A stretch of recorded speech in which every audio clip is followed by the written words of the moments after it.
लोकसभा चुनाव के बाद पहली बार 2 दिवसीय दौरे पर अयोध्या पहुंचे सीएम योगी आदित्यनाथ ने रामकथा पार्क के हेलीपैड पर उतरने के बाद सीधे हनुमानगढ़ी और राम जन्मभूमि मंदिर पहुंचे, जहां हनुमानगढ़ी में उन्होंने बजरंग बली की आरती और पूजन किया, तो राम जन्मभूमि मंदिर में रामलला के दर्शन पूजन कर मंदिर निर्माण की प्रगति के बारे में भी जानकारी हासिल की। कमिश्नर सभागार में उन्होंने विकास योजनाओं और कानून व्यवस्था की भी समीक्षा बैठक की। सीएम योगी आदित्यनाथ ने अयोध्या की विकास योजनाओं और इसकी स्वच्छता पर फोकस कर अधिकारियों को निर्देश दिए कि अयोध्या विजन की 35,000 करोड़ रुपए की परियोजना को पूरी गुणवत्ता के साथ समय से पूरा करें। सबसे पहले 5 कोसी परिक्रमा का निर्माण पूरा करें, जो परिक्रमा शुरू होने के पहले पूरा कर लिया जाएगा। उन्होंने ये भी कहा कि 14 कोसी परिक्रमा मार्ग के चौड़ीकरण के कारण में विलंब हो सकता है। सीएम ने कानून व्यवस्था को चुस्त दुरुस्त रखने पर जोर दिया। पुलिस अधिकारियों को निर्देश दिए कि थानों पर दलाल न रखें, जिस पर सख्ती से रोक लगे, और दलालों के खिलाफ कठोर कार्रवाई कर उन्हें जेल भेजें। सीएम ने कहा कि थानों पर फरियादियों की समस्या का निपटारा करने के लिए एसएसपी और तहसील पर डीएम समीक्षा बैठक करें।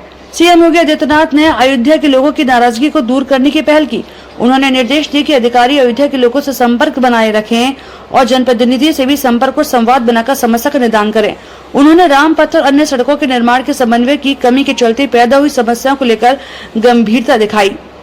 सड़क निर्माण से जुड़े विभाग आपस में समन्वय की कायम कर कार्य करें। अयोध्या आने वाले श्रद्धालुओं की सुविधाओं को ध्यान रखा जाए, जिससे अन्य राज्यों से आए लोग अयोध्या की अच्छी छवि की तारीफ करें। समीक्षा बैठक के बाद सीएम योगी आदित्यनाथ ने सर्किट हाउस में पार्टी के नेताओं के साथ बैठक की, जिसमें सपा के एमएलए अभय सिंह भी शामिल हुए। बैठक में मिल्कीपुर चुनाव के बारे में विस्तार से चर्चा हुई। सपा के एमएलए अभय सिंह ने गैंगरेप के मामले और अन्य समस्याओं पर बात की। सीएम ने कहा कि डीएनए की मांग कर रहे अखिलेश यादव को अभय सिंह से आईना दिखा दिया है। सीएम ने कहा कि आपातकाल चिकित्सा के लोगों को लखनऊ जाना पड़ता है, इसके लिए ट्रॉमा सेंटर के लिए भूमि चिन्हित कर इसका प्रस्ताव भेजें। उन्होंने अयोध्या विकास प्राधिकरण की ग्रीनफील्ड योजना और श्री अयोध्या जी तर्ज विकास परिषद की वेबसाइट का विमोचन किया।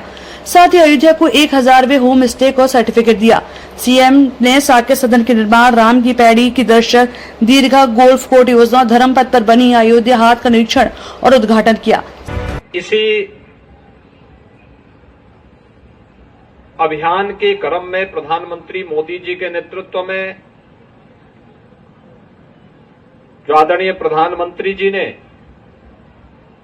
विरासत और विकास की जिस क्रम को देश के अंदर आगे बढ़ाया है और पिछले 10 वर्ष के अंदर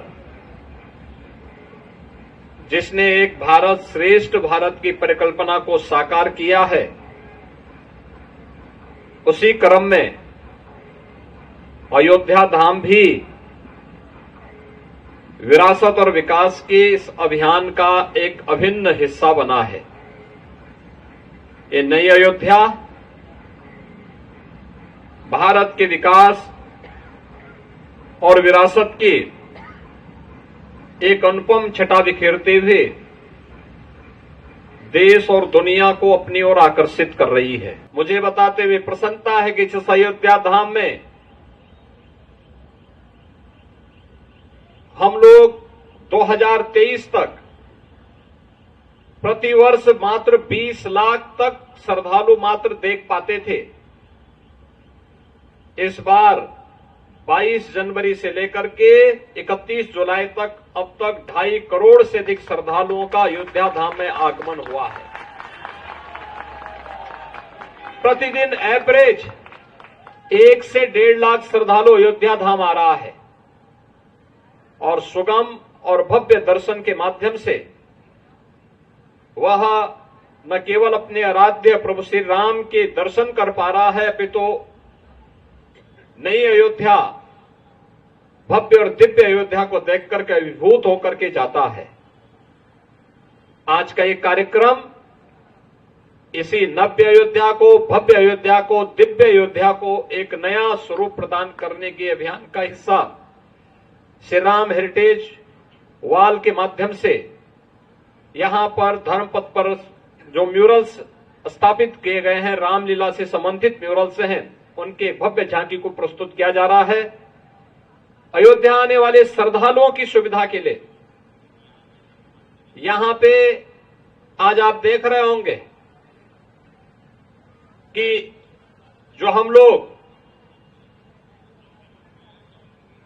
इन नई जो सेवा यहां पे पब्लिक ट्रांसपोर्ट की नई सर्विस हम प्रदान कर रहे हैं, यानी यह जो हमारी अयोध्या के बारे में एक सोच है कि अयोध्या को हम एक सोलर सिटी के रूप में स्थापित करेंगे, एक ऐसी सिटी के रूप में स्थापित करेंगे, सूर्य वंश की राजधानी होने के नाते अयोध्या में डीजल पेट्रोल का उपयोग हमारे 3 व्हीलर 4 व्हीलर या बसेज में न हो, बल्कि इलेक्ट्रिक बसेज शुरू हो।